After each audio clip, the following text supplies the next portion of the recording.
Now that the first week of our Fluency in 1 Month course has gone by, I'm going to give you a few language learning hacks that you can use to hack Spanish so that you can actually use the future tense and the past tense of any verb you learn without actually learning the conjugations.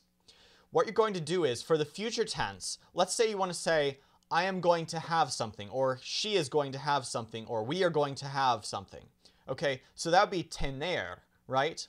But maybe you don't want to have to remember all the conjugations of tener.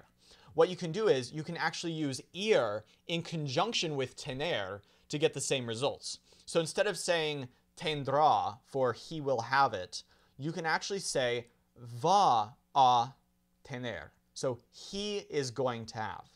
Or to say I will have something, you can say voy a tener. Now in each case, we're just using tener, which is the infinitive. It's the name of the shop. That's very easy to remember. All you need is the infinitive. You just add voy a, vas a, va a, van a, and you've turned it into the future tense, even though you're just using tener.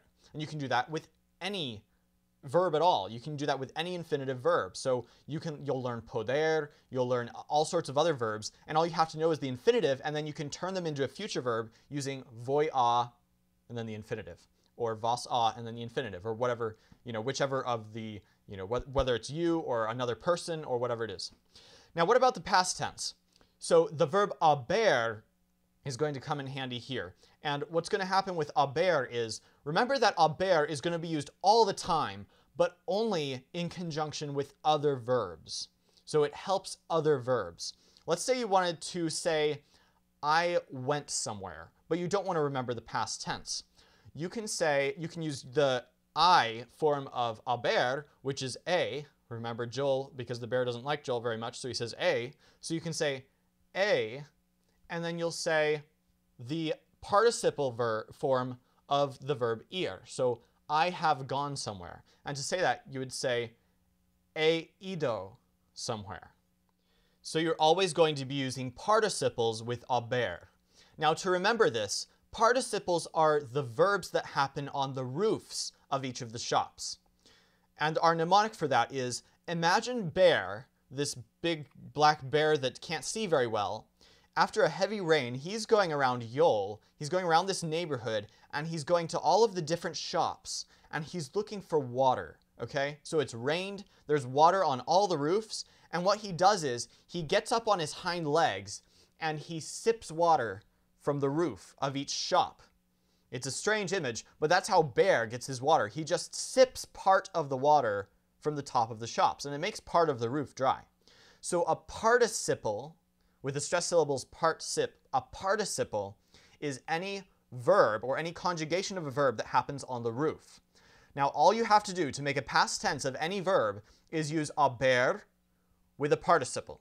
So to say, I have had something, you would say, yo he tenido something. Or to say, I have been somewhere, you would say, yo he estado somewhere. So because estado happened on the roof, right? And tenido happened on the roof, and ido happened on the roof, and sido happened on the roof. You can remember all these verbs that happened on the roof because they're unique. And you just use bear in conjugation with that, and you have automatically created a past tense verb. It's extremely handy. It's a really neat way to hack the language by not having to learn too many conjugations of more verbs. We've learned tons of conjugations already of ser, estar, ir, tener, but you're not going to have to learn that many conjugations of verbs in the future because this one thing is going to go a long way to help you use any verb in the future or past tense in conjugation with the verbs ir and haber.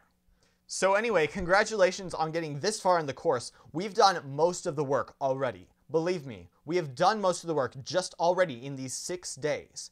At this point, you know now more than 50% of the Spanish language. So after this point, it's just a matter of practicing and building your mental dictionary so that you can get to the point where you'll be able to express anything that you want to express by having enough words. At this point, you can speak the language. You just need to practice. And you just need to add to that dictionary, add to that vocabulary, and then you're covered. So you now know Spanish. And in 6 days, that's a pretty big accomplishment, so you should celebrate. Enjoy your day off, and we'll talk again on Monday.